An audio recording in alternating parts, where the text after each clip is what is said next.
இது வந்து overall hallmarking சென்டரோட ஒரு லாகின் பேஜ். இதில் எங்களுக்குன்னு ஒரு யூசர் நேம் இருக்கும். அதை லாகின் பண்ணோன்னே இந்த பேஜ் தான் வரும். இதில் மேலே இருக்கிறது வந்து ஜுவல்லரியோட ரெக்வெஸ்ட். ஜுவல்லரி வந்து இப்போ அவங்களால அதை ரெக்வெஸ்ட் பண்ண முடியல, போட முடியலன்னா இது நாங்கள் வந்து ரெக்வெஸ்ட் பண்ணுறதுக்காக உள்ளது. அடுத்தது கன்சியூமர் ரெக்வெஸ்ட். கன்சியூமர் வந்து செக் பண்ணிட்டு போகிறாங்கல்ல, ஸோ அது அசேல் டெஸ்ட் கொடுக்கறதுக்காக உள்ளது. சில்வர் ஹால்மார்க் பண்ணுறாங்கல்ல, ஸோ அதுக்கு லைசன்ஸ் வச்சுருக்கவங்க அதை சில்வர் ஹால்மார்க் பண்ணலாம். அது இல்லாமல் கீழே உள்ளது வந்து எங்களுக்கான ஒரு போர்ட்டல், ஹெச்எம்காக ஹால்மார்க்கிங்கான ஒரு portal. New request, so reject request, so நம்ம ரிக்வெஸ்ட்டை அக்செப்ட் பண்ணுறோமா ரிஜெக்ட் பண்ணுறோமாங்கிறது இருக்குது. இது வரிசையாக ஒரு செக்ஷன் வழியாக இருக்குது அன்டில் டெலிவரி வவுச்சர் போடுற வரையும். அதுக்கப்புறம் QM டேஷ்போர்டு, இது வந்து ஓவராலாக நம்ம பார்க்குறது. இது வந்து நம்ம ஸ்டார்ட் பண்ணதுலேருந்து மேனக்கான் நம்ம எப்போ ஆரம்பித்தோமோ, அதாவது 2021 இப்போ வரையும் நம்ம இதோட ரெக்கார்ட் பார்க்க முடியும். பக்கத்தில் இருக்குது ராயல்ட்டி ஜென்ரேஷன். ஒரு மாதம் எண்டுலேயும் ஒரு மாத எண்டுலேயும் ஆட்டோமேட்டிக்காக அதுவே பிஏஎஸ்க்கு நம்ம டேட்டாலாம் ஜென்ரேட் பண்ணி கொடுத்துரும். இப்போ கஸ்டமர் நீங்கள் ஹால்மார்க் சென்டருக்கு கொடுக்குற ஒரு ஆப்ஜெக்ட்டும் என்னென்ன விதிமுறைகளை பார்க்கணுங்கிறதுக்கு ஒரு ஸ்டாண்டர்ட் இருக்குது. இது நம்ம ஹால்மார்க்கிங் சென்டர் முடிவு பண்ணுறதில்ல, இது பிஏஎஸ் ஸ்டாண்டர்டில் இருக்குது. நீங்கள் கொடுக்குற ஐட்டங்களில் KDM 916 அப்படி ஏதாவது ஒரு வேல்யூவோ இந்த மாதிரி எந்த விதமான ஒரு சீல்ஸும் இருக்கக்கூடாது. ஐட்டம்ஸ் அதே மாதிரியே செப்பரேட் பண்ணணும். நீங்கள் மிக்ஸ் பண்ணி கொடுத்தாலும் ரிங் தனியாக, ஸ்டெட்டு தனியாக, பேங்கிள்ஸ் தனியாக, செயின்ஸ் தனியான்னு நம்ம செப்பரேட் பண்ணணும். ஸோ இது இல்லாமல் இந்த மாதிரியான ஏதாவது ஒரு சீல்லாம் இருந்ததுன்னா நாங்கள் அதை ஹால்மார்க் சென்டர் வாங்கக்கூடாது. ஸோ இதெல்லாம் கம்ப்ளீட் பண்ணிவிட்டு உங்களோட லைசன்ஸ் நாங்கள் செக் பண்ணிவிட்டு இதெல்லாம் ஓகே ஆகிடுச்சுன்னா அடுத்த ஸ்டேஜ் போயிடலாம். உங்களோட சார்பாக நாங்கள் ரிக்வெஸ்ட் கொடுப்போம். செலக்ட் த ஸ்டேட், அப்புறம் உங்களோட கடை பேர், உங்கள் லைசன்ஸ் வச்சு உங்கள் கடை பேர் சூஸ் பண்ணிக்கலாம். அதே மாதிரி என்ன கொடுக்குறீங்களோ இண்டிவிஜுவல் வைஸ் அந்த ஐட்டம்ஸ்லாம், அந்த ஐட்டம்ஸோட நேமு, குவான்டிட்டி எவ்வளோ, அதோட வெயிட் எவ்வளோ, நீங்கள் எவ்வளோ டிக்ளேர் ப்ரியாரிட்டி கொடுக்குறீங்க, 14K 585, 18K 750, 20K 833, 23K 958, 24KS 995, 24KF 999. இது எல்லாத்தையும் நம்ம அதில் ஃபீட் பண்ணி நம்ம சப்மிட் கொடுக்கணும். அதுக்கப்புறம் ரிக்வெஸ்ட் நம்பர் இப்படி தான் ஜென்ரேட் ஆகும். அதுக்கப்புறம் உங்கள் சார்பாக கொடுத்த ரிக்வெஸ்ட் வந்து எங்கள் ரிசப்ஷனுக்கு வரும். ரிசப்ஷனில் அவங்க டிபார்ட்மெண்ட்டுக்கான டெஸ்க்கு தான் இது. இதில் நீங்கள் போட்டிருந்தாலும் இல்லை உங்கள் சார்பாக நாங்கள் போட்டிருந்தாலும் இந்த ரிக்வெஸ்ட்டை இங்கே ஒரு வாட்டி நாங்கள் வெரிஃபை பண்ணணும். இங்கே வெயிட் போட்டு பார்த்துட்டு அப்புறம் பீசஸ் இது எல்லாமே டேலி ஆகிடுச்சு அப்படின்னா ஒரு டேக் ஐடி ஜென்ரேட் பண்ணணும். 1 2 3 4 5 6 இந்த மாதிரி ஒரு பீஸுக்கும் நீங்கள் எத்தனை ஐட்டம் கொடுக்குறீங்களோ அத்தனை ஐட்டத்துக்கும் தனித்தனியாக ஒரு டேக் ஐடி ஜென்ரேட் ஆகும். ஜென்ரேட் டேக் ஐடி எஸ் கொடுக்கணும். ரிங்கு இதெல்லாம் வெயிட்டில் செக் பண்ணியாச்சு. ஸோ ரிமார்க்ஸில் ஓகே அக்செப்டட்னு போடணும். அக்செப்ட் கொடுத்தோன்னே அடுத்த பேஜுக்கு போகும். ஸோ இது மாதிரி ஒரு பீஸுமே இண்டிவிஜுவலாக டேக் ஜென்ரேட் ஆகும். வெயிட் வந்து இங்கேயே நம்ம என்ட்ரி போடலாம். டைம் சேவிங்காக இங்கேருந்து நம்ம அடுத்த ஸ்டேஜுக்கு போகிறோம். Submit to quality manager. இங்கே சப்மிட் கொடுத்துட்டோன்னா அடுத்தது மேனேஜர் டெஸ்க்கு போயிடும். குவாலிட்டி மேனேஜர் டெஸ்க்கு இந்த ஃபைல் மூவ் ஆயிரும். இது எல்லாமே கரெக்டாக இருக்குன்னா இதெல்லாம் செலக்ட் பண்ணிவிட்டு அக்செப்ட் பண்ணணும். ஸோ இங்கே டேக் ஜென்ரேட் பண்ணியிருக்காங்களா, இதை அங்கே அனுப்புகிறப்ப ஒரு ஐட்டத்துக்கும் டேக் ஜென்ரேட் ஆன கோடை நம்ம போட்டுட்டு தான் QM டெஸ்க்கு நம்ம அனுப்பணும். பில் ப்ளஸ் ஐட்டம் என்னென்னு போட்டு நம்ம QM டெஸ்க்கு அனுப்பணும். இது QM டெஸ்க்கு வந்தோன்னா இந்த QM டெஸ்கில் நீங்கள் இப்போ பார்க்குறது QM டெஸ்கில் இந்த டீட்டெயில்ஸ்லாம் இப்படி தான் எங்களுக்கு ஷோ ஆகும். இந்த பொருள் யார் கொடுத்துருக்காங்க என்ன இந்த டீட்டெயில்ஸ் எல்லாமே அவங்க சப்மிட் பண்ணாங்களோ அதெல்லாம் இந்த QM டெஸ்க்கு வந்துடும். இந்த QM டெஸ்கில் இதெல்லாம் வெரிஃபை பண்ணிவிட்டு அந்த கிரியேட் ஜாப் கார்டுங்கிறத க்ரியேட் பண்ணுவாங்க. இதில் வந்து வெயிட்டெல்லாம் கரெக்டாக இருக்கா, ஐட்டம்ஸ் கரெக்டாக இருக்கா, எல்லாமே ப்ராப்பராக செக் பண்ணிவிட்டு அக்செப்ட் பண்ணிவிட்டு சப்மிட் பண்ணணும். சப்மிட் பண்ணால் ஜாப் கார்டு இஷ்யூ ஆகும். இந்த ஜாப் கார்டு க்ரியேட் ஆனோன்னே ஆட்டோமேட்டிக்காக XRF செக்ஷனுக்கு போயிடும். அந்த ஜாப் கார்டு இருக்குல்ல, அந்த ஜாப் கார்டு ப்ளஸ் அந்த மேனக்கானில் க்ரியேட் ஆன ஐடி ப்ளஸ் அந்த ஐட்டமோட அந்த ஸ்லிப்பு வித் இந்த ஐட்டம் எல்லாம் சேர்த்து XRFக்கு அனுப்பிடுவோம். இப்போ நீங்கள் இப்போ இது ஆட்டோமேட்டிக்காக க்ரியேட் ஆயிரும். அப்புறம் இந்த XRF டெஸ்க் இப்போ நீங்கள் பார்க்குறது XRF. இப்போ அந்த ஜாப் கார்டை XRFில் சூஸ் பண்ணணும். இப்போ அதை சூஸ் பண்ணோன்னா இந்த மாதிரி சைடில் மிஷினோட ஆப்ஜெக்ட்ஸ் காட்டும். இப்போ நீங்கள் பார்க்குறது இந்த மிஷினுக்கும் சாஃப்ட்வேருக்கும் இடையில்பட்ட ஒரு இன்டெகிரேஷன் சாஃப்ட்வேர். இது XRFோடது. இப்போ அந்த ஜாப் கார்டை XRFில் சூஸ் பண்ணணும். சூஸ் பண்ணால் இந்த மாதிரி சைடில் மிஷினோட டீட்டெயில்ஸ் வரும். இப்போ நீங்கள் ஐட்டமோட பார்க்குறது மிஷினோடது.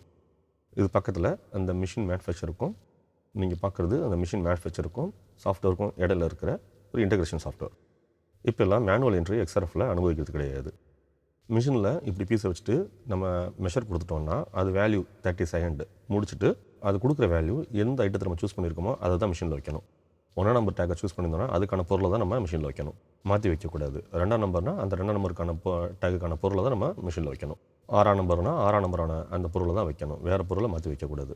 6ஆம் நம்பர் டேக்குக்கான பொருளை தான் நம்ம வைக்க போகிறோம்னா அந்த 6ஆம் நம்பர் டேக்கை இங்கே சூஸ் பண்ணணும். ஸோ இந்த சாஃப்ட்வேர் மூலிமா இது ஆட்டோமேட்டிக்காக அதோட வேல்யூலாம் மேனக்கான் லைனில் என்ட்ரி ஆயிரும். இப்போ நீங்கள் பார்க்குறது மேனக்கான் லைனில் உள்ள XRF வேல்யூ ரீடிங் ஆட்டோமேட்டிக்காகவே இதில் அப்டேட் ஆகிரும். இதில் மேனுவல் என்ட்ரியே கிடையாது. இதுதான் ஆட்டோமேஷன். எந்த ஒரு மால் ப்ராக்டிஸ் பண்ணக்கூடாதுங்கிறதுக்காக மேனுவல் என்ட்ரிலாம் ஸ்டாப் பண்ணியிருக்காங்க. லாஸ்ட்டு செப்டம்பர்லேயே இது பண்ணிட்டாங்க. ஸோ இதில் எல்லாமே இந்த டெஸ்ட்டில் பாஸ் ஆகிடுச்சுன்னா இதை அக்செப்ட் பண்ணிவிட்டு நம்ம சப்மிட் பண்ணுறோம். அடுத்த ஸ்டேஜ் சாம்பிளிங் போகும். இப்போ நீங்கள் பார்க்குறது சாம்பிளிங் செக்ஷன். இதில் ஆட்டோமேட்டிக்காக அது எது லீஸ்ட் வேல்யூவோ அதுவே சூஸ் பண்ணும். சாம்பிளிங் ப்ரொசீஜர் பிரகாரம் BISல 15820/2024 நியூ ரிவைஸ் ஸ்டாண்டர்டில் இதில் சாம்பிளிங் டெஸ்ட் கொடுத்துருக்கு. அது அனெக்சரியில் அந்த ப்ரொசீஜர் பிரகாரம் தான் அந்த சாஃப்ட்வேர் அதை எடுத்துக்கும். இதில் மெத்தட் மைக்ரோ ட்ரில்லிங்காக, கட்டிங்காக, ஸ்கிராபிங்காக இருக்கும். ஸ்கிராபிங், கட்டிங் இந்த மாதிரி நிறையா மெத்தட்ஸ் இருக்குது. இதில் கட்டிங் நம்ம என்ன மெத்தட் பிரகாரம் பண்ண போகிறோமோ அது சாம்பிளிங் ப்ரொசீஜர் பிரகாரம் சூஸ் பண்ணணும். இதில் இந்த டிக் பண்ணியிருக்குது ஆட்டோமேட்டிக்காக அதுவே சூஸ் பண்ணி கொடுக்கும். இதுலேருந்து மேற்கொண்டு நம்ம எக்ஸ்ட்ரா வேணால் எடுக்கலாம் சாம்பிளுக்கு. ஆனால் BIS கொடுத்துருக்க அந்த வேல்யூ கண்டிப்பாக நம்ம எடுக்கணும். இப்போ நீங்கள் பார்க்குறது ஸ்டாண்டர்ட் பிரகாரம் உள்ள சாம்பிளிங் ப்ரொசீஜர். 1 to 40 பீஸ் வரையும் கட்டிங்காக இருந்தால் ஒரு பீஸ் எடுக்கணும். தென் ஸ்கிராபிங்காக இருந்தால் மினிமம் 10% எடுக்கணும். 40 பீஸ்னால் மினிமம் 4 பீஸ் ஸ்கிராபிங் எடுக்கணும். எங்களுக்கு வெயிட் வந்து மினிமம் 500 மில்லிகிராம்லேருந்து 1.5 கிராம் வரையும் எடுக்கணும். அதுக்கு ஏற்ற மாதிரி பீஸஸாக ஸ்கிராபிங் எடுக்கலாம். கட்டிங்னா ஒரு பீஸோட முடிஞ்சிடும். அதுக்கு ஒரு லாட் போடணும். 40 பீஸ்க்கு அப்புறம் ஒரு 60 பீஸுக்கும் ஒரு பீஸ் எடுக்கணும்.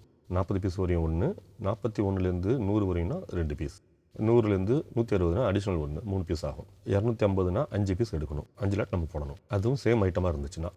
இப்போ ரிங்கு கொடுக்குறீங்கன்னா ரிங்கில் வந்து லேடிஸ் ரிங் தனியாக இருக்குது, டிவி ரிங் தனியாக இருக்குன்னா டிவி ரிங்குக்கு ஒன்று எடுக்கிற மாதிரி இருக்கும், லேடிஸ் ரிங்க்கு ஒன்று எடுக்கிற மாதிரி இருக்கும். இதுக்கேற்ற மாதிரி ப்ரொசீஜர் ஃபாலோ பண்ணுற மாதிரி இருக்கும். இப்போ சேம் ஐட்டமாக இருக்குது, சேம் டிசைனாக இருக்குன்னா இந்த ப்ரொசீஜரை ஃபாலோ பண்ணாலே போதும். 281 பீஸ்க்கு மேலே போகிறப்ப அடிஷ்னல் 100 பீஸ்க்கு ஒரு வாட்டி ஒரு சாம்பிள் எடுக்கணும். 281 வரையும் 5 பீஸ் எடுப்போம். 281 மேலே அடிஷ்னல் 100க்கு ஒரு பீஸ் எடுக்கணும் சாம்பிளுக்கு. ஸோ இதுதான் சாம்பிளிங் ப்ரொசீஜர். அடுத்து அது முடிஞ்சு கம்ப்ளீட் பண்ணோன்னா ஃபயர் அசிங் டிபார்ட்மெண்ட்டுக்கு போயிடும், லேபுக்கு. இப்போ நீங்கள் பார்க்குறது lab. Fill initial value for all லாட்ஸ்ன்னு இருக்கும். அதை நம்ம கிளிக் பண்ணிவிட்டு உள்ளே போனால் அந்த பேஜ் ஓப்பன் ஆகும். So M1 value, silver value, அப்புறம் காப்பர் வெயிட்லாம் ஃபில் பண்ணிவிட்டு சேவ் டு இனிஷியல் வெயிட் கொடுக்கணும். இப்போ நம்ம பார்க்குற M1 வேல்யூ இருக்குல்ல, கோல்டு பியூர் கட் பண்ணணும். உங்கள் சாம்பிள்லேருந்து பிட்டு கட் பண்ணிக்குவோம். ஸோ கட் பண்ணி அதை நாங்கள் வேல்யூவில் ஃபீட் பண்ணுவோம். இவ்வளோ நாள் மேனுவல் என்ட்ரி இருந்துச்சு. இதுதான் இனிமேல் வர செப்டம்பர் 1லேருந்து ஆட்டோமேஷனில் போகுது. மைக்ரோ பேலன்ஸ்லேருந்து நேராக இந்த கவர்மெண்ட் சாஃப்ட்வேரோட இன்டெகிரேஷன் பண்ணியிருக்காங்க. ஸோ இது ஆட்டோமேஷன் ஆனதுக்கப்புறம் M1 வேல்யூ, இந்த M2 வேல்யூலாம் நம்ம மேனுவல் என்ட்ரி பண்ணவே முடியாது. ஒன்லி ஆட்டோமேஷன் தான். ஸோ டேரெக்டாக மிஷின்லேருந்து அந்த சாஃப்ட்வேருக்கு இது ஃபீட் ஆகும். நம்ம இதை எதுவும் எடிட் பண்ண முடியாது. ஸோ இதுக்கான டைம் அது BISல கொடுத்துருக்க மாதிரி டைம் எடுக்க தான் செய்யும். ஸோ இந்த M1 வேல்யூலாம் முடிச்சுட்டு நம்ம சேவ் இனிஷியல் கொடுத்தோன்னா அடுத்த பேஜுக்கு அது மூவ் ஆகும். ஸோ இந்த ஃபோட்டோ நீங்கள் பார்க்குறீங்களா, அதில் ஃபயர் அசட் அமியில் பார்க்குறீங்களா, அதை கிளிக் பண்ணோன்னா ஒரு ஸ்டேஜாக அது என்னங்கிறது காட்டும். ஸோ இந்த மாதிரி ஒரு 6 ஸ்டேஜ் இருக்குது. ஸோ ஃபஸ்ட்டு ஸ்டேஜ் இங்கே நீங்கள் ஸ்டார்ட் கொடுத்ததுக்கப்புறம் அக்யூப்லேஷன் மெத்தட். இது இங்கே ஸ்டார்ட் பண்ணால் இது கம்ப்ளீட் ஆகிறதுக்கு 25 நிமிஷம் ஆகும். இது ஒரு 6 ஸ்டேஜ் இருக்குது. ஸோ அந்த 6 ஸ்டேஜ் ஃபஸ்ட் ஸ்டேஜ் இப்போ அது போனோன்னா 25 மினிட்ஸ் ஆகுது கம்ப்ளீட் கொடுக்க. அது முடிஞ்சோன்னா எண்டு கொடுக்கணும். ஸோ அதுக்கப்புறம் அனலிங் பட்டன், அதுக்கு ஒரு 10 மினிட்ஸ் ஆகும். ஸோ இந்த மாதிரி ஒரு ப்ரொசீஜருக்கும் ஒரு டைம் இருக்குது. ஸோ இந்த விஷயங்கள் எல்லாமே நம்ம லேபில் வீடியோ ரெக்கார்டிங்னு போயிட்டுருக்கோம். ஸோ அந்த வீடியோ ரெக்கார்டிங்கில் இருக்க டேட்டா, அந்த டைம் ஏரியா தான் இங்கே நம்ம ஸ்டார்ட் அண்ட் கொடுக்குறது எல்லாமே ரெக்கார்ட் ஆகும். ஸோ இது முடிஞ்சதுக்கப்புறம் M2 வேல்யூ. ஸோ இந்த M2 எல்லா வேலையும் டெஸ்ட்லாம் முடிகிறதுக்கு மினிமம் 2 hours ஆகும். ஸோ இந்த ப்ராசஸ்லாம் முடிஞ்சு வெளியில் வந்தோன்னா கார்னட் வச்சு வேல்யூ கண்டுபிடிக்கணும். M2 வேல்யூ ஃபீட் பண்ணதுக்கப்புறம் இப்போ நீங்கள் பார்க்குறீங்களா, இந்த 916 பாஸ் ஆகிடுச்சுன்னா நம்ம சப்மிட் டு HUID, ஃபெயில் ஆயிடுச்சுன்னா ரிஜெக்ட் ஆயிரும். பாஸ் ஆகிடுச்சு அப்படின்னா சப்மிட் டு HUID. இங்கே சப்மிட் கொடுத்தோன்னே நெக்ஸ்ட்டு இந்த லேசர் டிபார்ட்மெண்ட் செக்ஷனுக்கு போயிடும். இது லேசர் டிபார்ட்மெண்ட்டுக்கான ஸ்க்ரீனு. அவங்க யூசர் நேம் லாகின் பண்ணி உள்ளே போவாங்க. இப்போ இங்கே கோடு இங்கே வந்துடும். ஜென்ரேட் HUIDன்னு கொடுத்ததுக்கப்புறம் அந்த கோடு எல்லாம் ஜென்ரேட் ஆயிரும். சப்மிட் ஃபார் எம்பர்ஸ்மெண்ட் அந்த லேசர் கொடுத்துட்டோம்னா ஆட்டோமேஷன் ஆயிரும். டேரெக்டாக சாஃப்ட்வேர் ஆட்டோமேஷன் அதுவாக ஃபீட் ஆயிரும். இந்த லேசர்லையும் நம்ம அந்த டேக் நம்பருக்கு ஏற்ற மாதிரி தான் மார்க்கிங் பண்ணுவாங்க. 2 கிராமுக்கு கீழே இருந்தால் மார்க்கிங் சைஸ் 0.3 mm/மீட்டர். அதுக்கு மேலே இருந்தால் 0.50 mm, 0.75 mm, 1 mm, 1.5 mm நம்ம கம்பல்சரி மார்க்கிங் பண்ணணும். மார்க்கிங் கட்டாயமாக ஒரு ஆபரணத்தோடையோ இல்லை ஒரு பொருளோட 2 பாகங்களாக இருந்தால் 2 பாகங்களையும் கம்பல்சரி பண்ணணும். உதாரணத்துக்கு ஒரு தோடுனா அதோட திருகாணிலையும் பண்ணணும், அது மெயின் ஸ்ட்ரெட்லையும் பண்ணணும். இந்த மார்க்கிங் சப்மிட் முடிச்சதுக்கப்புறம் வெயிட் என்ட்ரி. ஒரு பொருளுக்கும் தனித்தனியாக வெயிட் போடணும். இப்போ ஆல்ரெடி முடிஞ்ச அந்த ஒரு வேலைக்கு ஒரு ஜாப் கார்டு முடிஞ்சிடும். என்டர் வெயிட்னு கொடுத்தீங்கன்னா இந்த மாதிரி வியூ ஆகும். அங்கே எத்தனை ஐட்டம் வந்துச்சோ அத்தனை ஐட்டத்துக்கும் அந்த கோடு வித் அந்த டேகு. இப்போ நம்ம பண்ண அத்தனை ப்ராசஸுமே அந்த டேக் நம்பருக்கு நேராக அதுக்கு மேட்சாக தான் நம்ம மார்க் பண்ணணும். டேக் ஒன்றுனா அந்த டேக் ஒன்றுக்கு என்ன கோடு வந்துச்சோ அதை தான் நம்ம அதில் அடிக்கணும். அந்த கோடு கரெக்டாக இருக்கான்னு பார்த்துட்டு அந்த வெயிட்டை நம்ம இதில் ஃபீட் பண்ணணும். மாற்றி இதை நம்ம தப்பாவோ இல்லாட்டி மாற்றியோ ஃபீட் பண்ணிட்டோம்னா அது BIS ஸ்கேன் ஆப்லையோ இல்லாட்டி வேறு எங்கேயாவது பார்க்குறப்ப வெயிட் வேரியேஷன் வந்துடும். ஸோ ஒரு பொருளையும் நம்ம கேர்ஃபுல்லாக இங்கே நம்ம ஃபீட் பண்ணணும். ஃபீட் பண்ணி சேவ் கொடுத்துட்டே வரணும். சேவ் கொடுத்துட்டு ஃபைனலாக சப்மிட் கொடுக்கணும். சப்மிட் கொடுத்தீங்கன்னா அடுத்த ஸ்டேஜுக்கு வந்துடும். டெலிவரி வச்சுருக்கு வந்துடும். இது சேவ் பண்ணிவிட்டு ஃபைனலாக சப்மிட் கொடுக்கணும். சப்மிட் கொடுத்தீங்கன்னா அடுத்தது டெலிவரி ஸ்டேஜ். டெலிவரி வச்சுருக்கு போயிடும். இது QM டெஸ்க் போர்டில் இருக்கும். இது எல்லா ப்ராசஸ் முடிச்சதுக்கப்புறம் டெலிவரி வச்சு நம்ம போடணும். என்ன வெயிட் கொடுத்துருக்கோம், என்ன மெல்ட்டிங் எடுத்துருக்கோம், ரிட்டன் வந்து என்ன ஆர்னமெண்ட் வெயிட் கொடுத்துருக்கோம், சாம்பிள் என்ன வெயிட் கொடுத்துருக்கோம் எல்லாம் போட்டு டெலிவரி வச்சு ரெடி பண்ணி பிரிண்ட் எடுத்து கொடுத்துட்றோம். இது ஃபைனல் ஸ்டேஜ். இதோட எல்லாம் முடிஞ்சிச்சு. இப்போ நீங்கள் பார்க்குறது QM டேஷ்போர்ட். இதில் இப்போ இந்த QM டேஷ்போர்டை வந்து ஆடிட்டர் வந்து பார்க்குறாங்களோ இல்லாட்டி யார் எங்கே வேணாலும் அது வந்து பார்க்க முடியும். இந்த QM டேஷ்போர்டை அவங்க கிளிக் பண்ணி பார்த்தாங்கன்னா 2021 இன்றைக்கி வரைக்கும் நம்ம என்னென்ன பண்ணியிருக்கோங்கிற டேட்டா ஃபுல்லாக அதில் இருக்கும். எத்தனை மணிக்கு எவ்வளோ பீஸ் வந்திருக்குது, அந்த கடை பேர் என்ன, அவங்க லைசன்ஸ் நம்பர் என்ன, அவங்க ரிக்வெஸ்ட் நம்பர் என்ன, அவங்க ஜாப் கார்டு நம்பர் என்ன, எவ்வளோ பீஸ் கொடுத்துருக்காங்க, எவ்வளோ வெயிட் கொடுத்துருக்காங்க, என்னைக்கு கொடுத்துருக்காங்க, எத்தனை மணிக்கு கொடுத்துருக்காங்கன்னு, இப்போ அது என்ன ஸ்டேட்டஸில் இருக்குது அது எல்லாமே இதில் பார்க்கலாம். இதில் ஒன்று இருக்குது பார்த்தீங்களா, view XRF detail, sampling detail, assign detail, view பயோரசிங் detail, view laser printing detail, view delivery வச்ச டீட்டெயில். இது ஒரு ஸ்டேஜை நம்ம கிளிக் பண்ணி பார்க்கலாம். ஃபார் எக்ஸாம்பிள் எக்ஸ்ஆர்எஃப் கிளிக் பண்ணோன்னா இது எக்ஸ்ஆர்எஃபோட டீட்டெயில் பாருங்கள். எத்தனை மணிக்கு நம்ம ஸ்டார்ட் பண்ணோம், எப்போ நம்ம முடித்தோம், எல்லாமே இதில் இருக்கும். அடுத்தது சாம்பிளிங் டிஸ்க், வெளியில் ஒரு இடம் டைம் ரெஜிஸ்டர் ஆகுது. அடுத்தது ஃபயர் எஸ்ஐ, எத்தனை மணிக்கு நம்ம வேயிங் டைம் பண்ணியிருக்கோம், அது எல்லாமே இதில் காட்டும். அடுத்தது லேசர், நம்ம எத்தனை மணிக்கு மார்க் பண்ணோம், என்னைக்கு டேட்டில் பண்ணியிருக்கோம், அதுவும் காட்டும். அதேமாதிரி டெலிவரி வச்சு எத்தனை மணிக்கு நம்ம போட்டிருக்கோம், என்னைக்கு போட்டிருக்கோம், இதுமாதிரி ஒவ்வொரு ஸ்டேஜ்லேயும் டைம் மற்றும் எல்லா டீட்டெயிலும் ரெஜிஸ்டர் ஆகும்.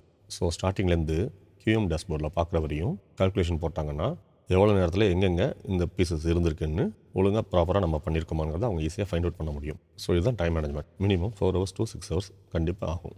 ஸோ இதுக்காக தான் ஹால் மார்க்கிங்கில் டைம் சொல்கிறாங்க. இந்த பிஎஸோட நாம்ஸ்லாம் நம்ம ஃபாலோ பண்ணலைன்னா வர ஆடிட்டர் நம்ம பார்த்துட்டு பிஎஸ்க்கு கேன்சலேஷனுக்கு ரெக்கமெண்ட் பண்ணிடுவாங்க. ஜுவல்லரியிலேருந்து வர ரெக்யூஸ்ட்டில் நமக்கு எந்தவித மாற்றங்களோ திருத்தங்களோ ஆட் பண்ணவோ எடிட் பண்ணவோ டெலீட் பண்ணவோ எந்த விதமான திருத்தங்களோ செய்ய முடியாது. இது உங்களுக்காக காட்டுற ஸ்டாண்டர்டில் CCTV footage. So CCTV footage எவ்வளோ முக்கியம் இந்த ஸ்டாண்டர்டில், ஸோ அதை உங்களுக்காக எக்ஸ்பிளைன் பண்ணிகிட்ருக்கோம். ஸோ ஒரு கவர்மெண்ட் அஃபிஷியல் வராங்க, அவங்க கூட நம்ம இந்த விஷயத்தில் கோஆப்ரேட் பண்ணாட்டி கேன்சலேஷனுக்கு வழிவகுக்கும். கீழே பார்த்தீங்கன்னா failure to provide to CCTV footage. CCTV ஃபுட்டேஜை அவங்க அக்சஸ் பண்ணுறதுக்கு அனுமதிக்கலையோ இல்லை காட்டலைனாலோ அவங்க ஐடி காட்டி நாங்கள் சென்டருக்குள்ள விடாட்டியும் எங்களுக்கான பனிஷ்மெண்ட்லாம் இருக்குது. இது இன்னொரு கைட்லைன். உங்களுக்கு பார்த்தா தெரியும் எவ்வளோ நாளைக்கு சிசிடிவி ஃபுட்டேஜஸ் மினிமம் 30 நாள் இருக்கணும்னு இருக்கா. அதேமாதிரி லாட்டு போகிறோம், நாங்கள் ஒரு லாட்டுக்கும் கார்னெட் கோல்டு பியூர் யூஸ் பண்ணுறோம். அந்த பியூரை 30 அசைக்கு சேர்த்து வச்சுருக்கணும். அவங்க வரப்போ அந்த 30 அசைக்கான ரெக்கார்டு இருக்கணும். இது SOP, இதுதான் கைடில் உள்ளது. இப்போ நீங்கள் பார்த்தீங்கன்னா தெரியும் 3.7 3.7வது பாயிண்டில் பார்த்தீங்கன்னா தெரியும் கம்பல்சரி சிசிடிவி ஃபுட்டேஜஸ் 24/7 ரெக்கார்ட் ஆகிட்டே இருக்கணும். கம்பல்சரி அது ஒர்க் பண்ணணும். ஒர்க்கில் இல்லைன்னா அதுக்கான ரீசன்ஸ் அது எல்லாமே ரெக்கார்டில் இருக்க நம்ம கொடுக்கணும். ஸோ இது போல் பொல்யூஷன் போர்டு, ஃபயர் சேஃப்டி, இந்த மாதிரி நிறையா விஷயங்கள் இருக்குது. இந்த மாதிரி பல கண்டிஷன்ஸ் இருக்குல்ல, இந்த கண்டிஷன்ஸையும் நம்ம ஃபாலோ பண்ணணும். இந்த வழிமுறையை நம்ம ஃபாலோ பண்ணலைன்னா ஒன்று கேன்சலேஷன் இல்லாட்டி ஸ்டாப் மார்க்கிங்க்கு வழிவகுக்கும். ஸோ இந்த மாதிரி நிறைய நாம்சஸ் இதில் இருக்குது. அதேமாதிரி கைட்லைனில் மேலே பார்த்தீங்கன்னா 5.8.2ல் எப்படி வாங்குறது பொருளை, இந்த மாதிரி எல்லாமே உங்களுக்கு ஆல்ரெடி நம்ம எக்ஸ்பிளைன் பண்ணியிருக்கோம்ல. ஸோ இதுதான் HUID ப்ராசஸ். ஸோ இன்னமும் மேற்கொண்டு இது பற்றியான தகவல் உங்களுக்கு நாங்கள் நிறையா கொடுக்குறோம். நன்றி.